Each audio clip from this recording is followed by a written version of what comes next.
We need our matches, a bunch of spoons that can look just like this or any plastic spoon, doesn't matter the color, and a candle. This has one base, so what we want to do is we want to take the first spoon and get it as close to the fire as we can. We're just going to hold it here until we see this sort of blackening. This means that it's burning the plastic and it'll make it much more malleable or bendable. That way we can move it and make it look exactly as we want. For the first one, you're going to leave the spoon on, but for the rest, you're just going to burn this little midsection right here so that you can snap it off, and I recommend doing this with a towel.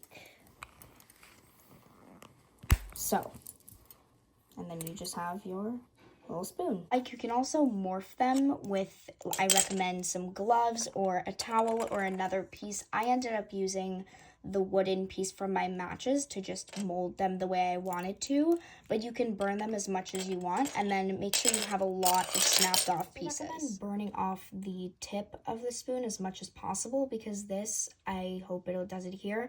As you can see, it's starting to shrink on itself, and that's going to give it that rose petal look that you're seeing on all of these videos. And it's going to make it just look so much more cool and even more fun. And then as you can see, the plastic will just bend even with the slightest movement. Even burning the edges helps if you want to like mold the shape to exactly how you want, but be extra careful not to burn your fingers.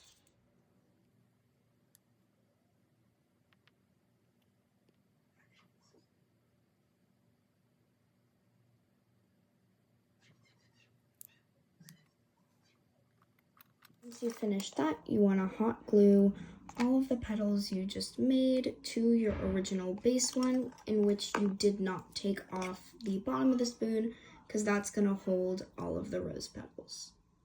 If you don't have hot glue, I have also seen people meld it with fire as well to the spoon. So you could try that, but I would advise against it, seeing as the plastic is already shrunk a lot and it might be extra dangerous.